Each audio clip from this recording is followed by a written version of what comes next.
Team, listen.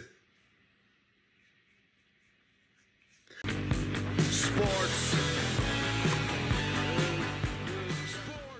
So I woke up this morning to a stunned and possibly naked Pat McAfee freaking out on my Twitter timeline about what might be the worst beat of all time.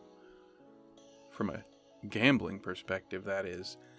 If you didn't see it and don't know what I'm talking about, on the very last play of the game between the Steelers and the Browns on Thursday, Mitch Trubisky completed a little out pass where they were going to go with the hook and ladder, lateral after lateral until we get down to the end zone kind of play, if you know what I'm talking about.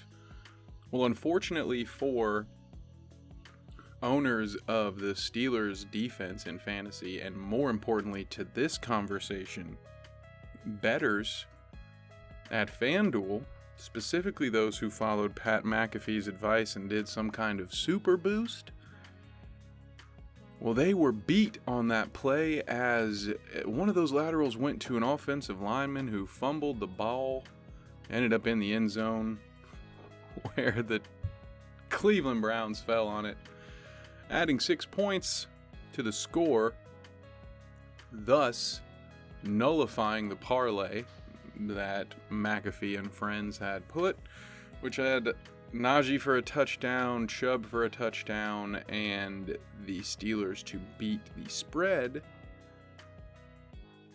Zoinks! Now, that has to be just the biggest gut punch that I've ever seen with my own eyes, as far as knowing what someone bet and knowing how they lost it. I actually walked away from this game with about a minute 30 left or so. That Chubb had just run for about 9 yards on 1st and 10, and the Steelers used their final timeout, and I thought at that point, all right, let's get back to recording this other episode. Get back to work, bum, kind of thing. This is done. Nothing to see here, right, boss? Oh, how wrong I was. This was just an epic fail for anyone who placed that bet. So much so that a curious event took place afterward. Because not only did I see Pat McAfee freaking out in the timeline, but I also saw that FanDuel decided to refund anyone who placed the same Super Booster bet through McAfee. Or, I mean, I don't know if there was a promo code, how exactly it worked, but instead of getting your real-to-life welcome to the world of gambling, all these folks are getting a government-esque bailout from FanDuel, and it makes me wonder. I think I know exactly why it's happening, because there is a chance that there was a lot of first-time gamblers jumping on this, or there's some new blood in the water, so to speak. And what bigger way to turn them off from, again, the reality of sports betting than to have them stomach a beat of such epic proportions on their very first big bet. So this is in my opinion, this is FanDuel doing what they can to kind of save face, even though they didn't do anything wrong here. This is how it goes.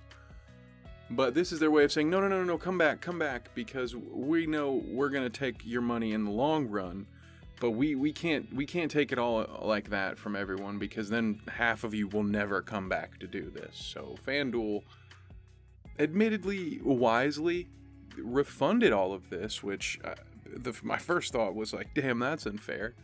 Yeah, I wish more dummies had bet the same bets that I had so that someone else would refund me when I got beat. But hey, that's the way she goes, and it's not right to be jealous when others catch a break. So good for those who escaped destiny and dodged this bullet. hopefully all your money doesn't still end up in FanDuel's account. But hey, in the meantime, go check out our picks for week 3. And if you place a lot of money on any of the bets, spreads that we pick, just know that I won't be refunding anything. Don't do that. You're on your own, pal. Until next time, thanks for listening. Let's remember to stay positive. There's nothing fucking positive.